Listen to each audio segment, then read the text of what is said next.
Ich möchte mit einer ganz unverschämten Frage anfangen. Und zwar, wie alt bist du denn eigentlich, junger Mann? Ich werde also jetzt im August 27. Also das goldene Alter der Künstler. Da musst du jetzt sterben, oder? Ja, ich habe irgendwie gehört, man stirbt offiziell, aber geht in Wirklichkeit auf die Insel. Und lässt dann Du bist ja schon so, eingeweiht in den Club. Okay. Ja, das ist so ein bisschen der Plan, dass wir dann irgendwie, wenn ich dann gestorben bin, dass wir dann die, wie nennt man das, so, dass es dann Ausschüttung gibt und man davon lebt. Und es immer dann so alle 10 Jahre so ein Best-of wieder gibt. Gewieft. Mann, das ist voll die gute Antwort. Scheiße, also du hast ja voll den Wind aus den Segeln genommen. Ich frage dich das deswegen, weil nämlich auf deiner Internetseite ein Promotext steht, wo ich mir dachte, Entschuldigung. Alter, konzentrier dich jetzt mal. Okay. Promotext? Auf deiner Internetseite steht ein Promotext, wo es heißt, du bist eigentlich schon seit klein auf ein Musiknerd und spielst sämtliche Instrumente. Und dann bist du nach Budapest gegangen und dann hast du erst deinen Sound gefunden. Und was lange währt, währt gut. Und das klang für mich so, aber der sieht doch so jung aus, der hat doch noch gar nicht lange gesucht. Ja, aber ich habe wie so ein Verrückter vielleicht gesucht. Also ich habe 2011 habe ich angefangen. Das ist jetzt, wenn das Album rauskommt, 2016, Februar, März. Dann sind es 5 Jahre. Und ich habe halt 5 Jahre lang den ganzen Tag nichts anderes gemacht. Also jetzt im Verhältnis auf mein Leben übertragen, schon eine intensive und schon eine lange Zeit auch. Also, und so eine wichtige Zeit, wenn man so dieses... Mit 18 geht es ja gefühlt erst so los. Und dann, also bei mir, ich bin sehr spät mit allem, irgendwie so Spätentwickler. Und ich glaube dann so, ja, 5 Jahre sind schon lange und ich habe einfach jeden Tag daran gearbeitet irgendwie. Ich habe natürlich auch andere Dinge gemacht, um mich über Wasser zu halten und so. Zum Beispiel? Viel produziert, viel mit anderen Bands gespielt und natürlich auch am Anfang noch irgendwie gejobbt und studiert und ja. Okay, aber wie ist das, wann gab es für dich einen Punkt, wo du sagst, jetzt bin ich Musiker, so ein Startpunkt für dich, so jetzt fängt's an? Ja, ich hatte so ein 2011, im Januar, Februar war das, da habe ich so einen Song geschrieben, wo ich so dachte, geil, so ich will das machen. Das war so, kam in 1, 2 Wochen so der Wunsch, als ich irgendwie sowas abgebrochen habe ins Studium und dachte so, ich war in Holland, saß auf so einem Dachboden und mir ging es irgendwie nicht so gut, aber dann durch die Musik war es wirklich so wie so eine, wow, so das muss ich jetzt irgendwie so entwickeln und alle meine Freunde, die vorher irgendwie so gesagt haben, so ja, nee, vielleicht, die so immer ehrlich zu dir sagen, so ne, was, da muss das noch und dann so, dann waren so alle so umgeblasen und dann war so die Motivation für mich, okay, wenn jetzt irgendwie so meine krassesten Kritiker sagen, go for it, dann go for it, so. Warst du da in Budapest gerade oder bist du da zurückgekommen oder wann war das? Nee, das war irgendwie, ich habe in Holland Jazz studiert und habe dann irgendwie nach so 2 Jahren irgendwie so auch eine Krise bekommen und dann habe ich das irgendwie abgebrochen oder aufgehört, auslaufen lassen.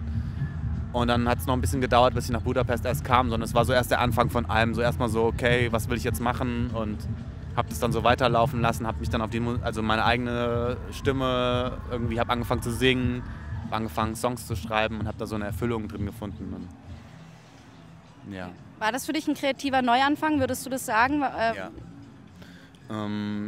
Es war so ein bisschen so, mach dich mal frei von dem, was du so weißt, mach dich mal frei von dem, was irgendwie so Leute gesagt haben, mach dich mal frei von dem, was die Gesellschaft irgendwie so, es ist sau schwer, so diese Ketten, man hat so Ketten, du musst abgesichert sein, es geht so und so, du musst irgendwie was studiert haben, das sind diese Zwänge, diese Ketten, so, die auch gut sind, die auch viele Leute vielleicht auch brauchen, aber mich haben die immer eher so blockiert und ich hatte lange so nicht die Kraft irgendwie zu sagen, so.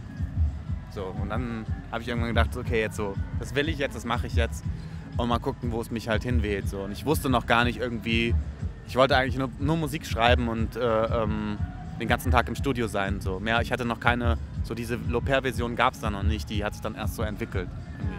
Aber es ist ja auch schwer. Ich meine, jetzt ist ja Musiker ein Beruf, wo man noch am ehesten sagt, okay, es ist finanziell so unsicher und mein armer Junge, was wird dann aus dir? Und dann wirst du keine Rente haben und die ganze Zeit nichts zu essen.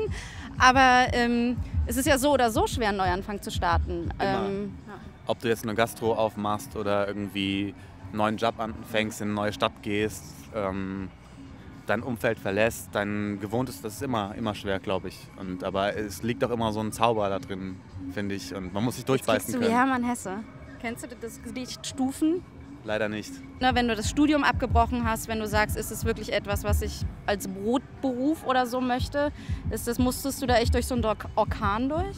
Ja, würde ich schon sagen. Es war halt irgendwie so, es kam vieles zusammen, also viel Privates auch so, wo man irgendwie so gedacht hat, so, es läuft alles immer so und dann irgendwie, ja, es ist meine Familie zerbrochen, es ist irgendwie eine Beziehung zerbrochen, also so dieses ganze private Ding, was irgendwie immer sich so entwickelt hatte, war dann irgendwie so bei Null, bei Zero. Und das war auch so der Moment, der mir dann die Kraft gegeben hat, mein eigenes Ding irgendwie zu suchen oder zu finden und nicht mehr auf diese Stimmen zu hören, die überall so kommen. Und ich war schon immer so ein, ja, würde ich sagen, so sehr frecher und sehr querdenkermäßig unterwegs, aber es waren wirklich so, okay, jetzt einfach go, so was Neues und jetzt irgendwie versuchen, diese Wahrheit zu finden.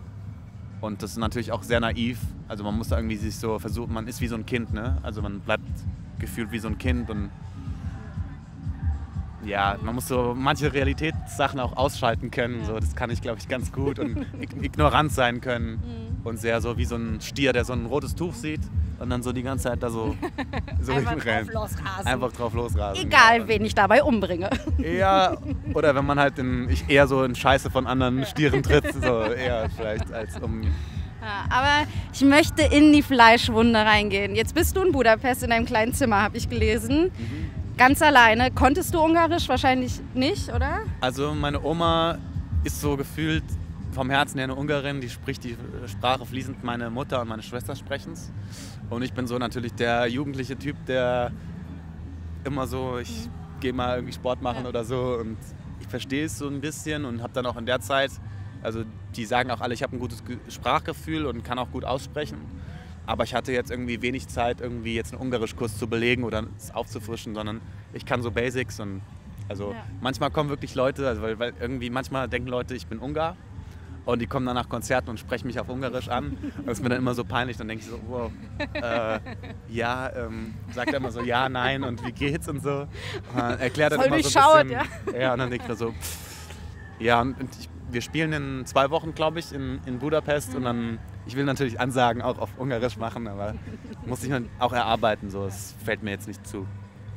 Okay, ich möchte jetzt nochmal zu diesem dunklen Moment in Budapest zurückgehen. Ja. Es wird jetzt gar nicht so dramatisch, aber ich möchte mal wissen, was ist das für eine Situation, wenn du so komplett auf Null bist und dann auch recht isoliert von allen Leuten drumherum? Ist das die beste Situation, die du haben kannst, um deine Musik zu schreiben? Musst du als Künstler leiden?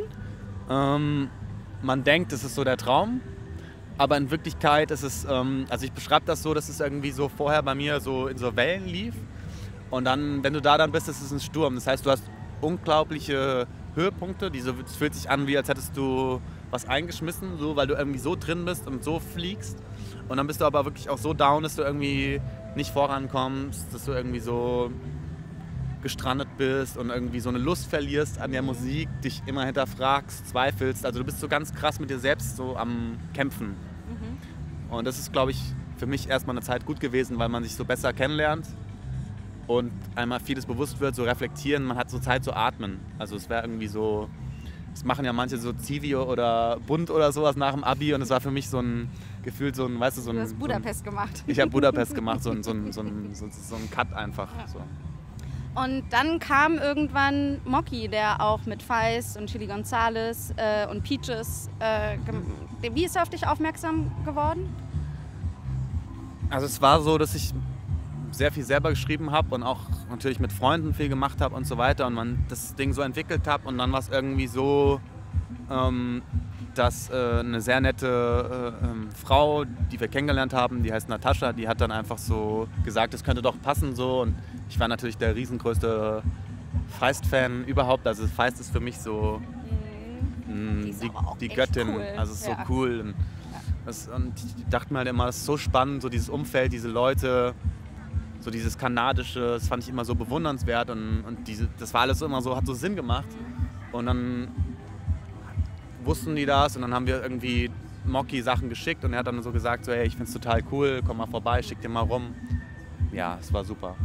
Und wie war es dann tatsächlich mit Mocky Lieder zu schreiben? Also ist es nochmal ein nächster Push in dieser ja noch wahnsinnig jungen Karriere. Ich bin ja immer noch ganz baff, dass du erst 27 bist. Also dass dann jemand wie Mocky auf dich zukommt und sagt, lass uns jetzt zusammen Musik machen.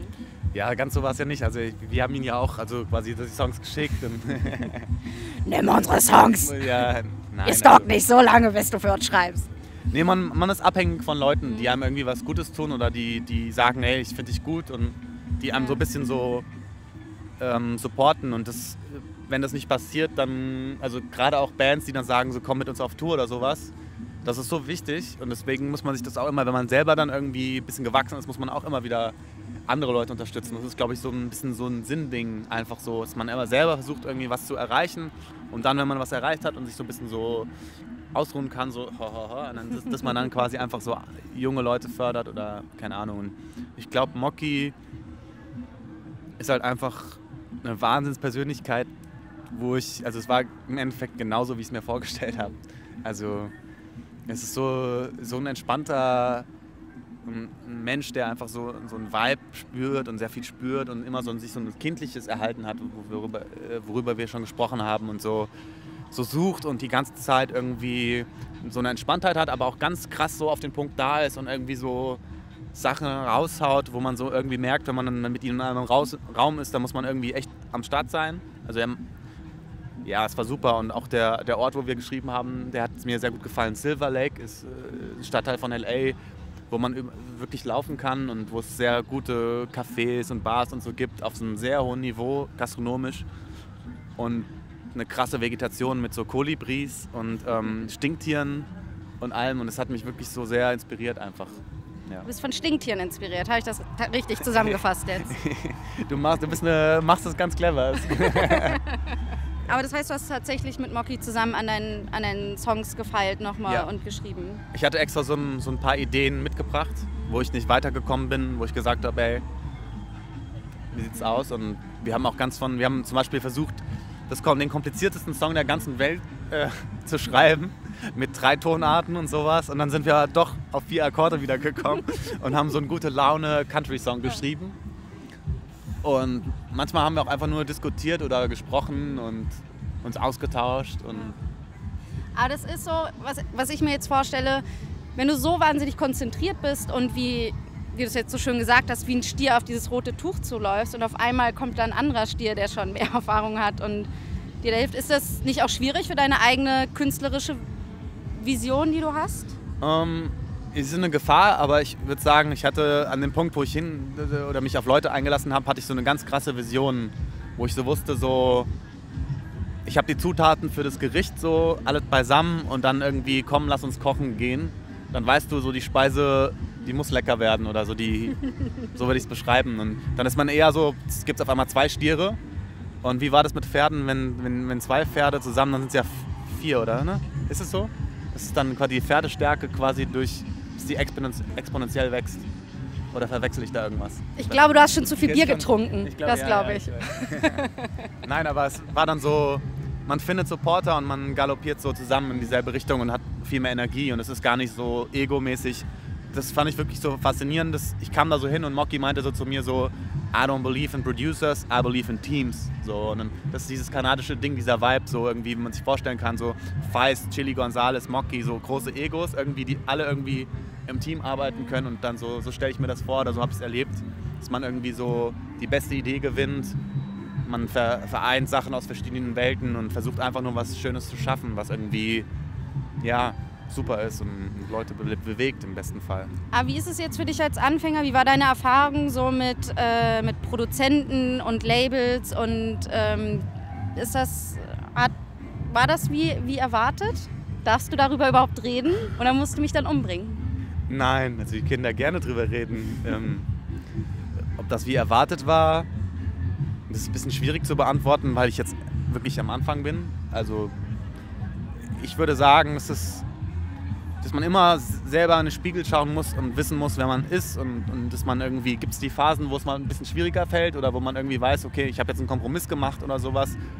Aber es ist generell auch so mit der Band oder wenn man mit Leuten arbeitet, dass man immer ja, andere dazu holt und immer irgendwie, das Ding verändert sich immer so ein bisschen und es ist nie dann so, ganz so, wie man es sich ja vielleicht vorgestellt hat und es ist eine Illusion, dass das möglich wäre, glaube ich.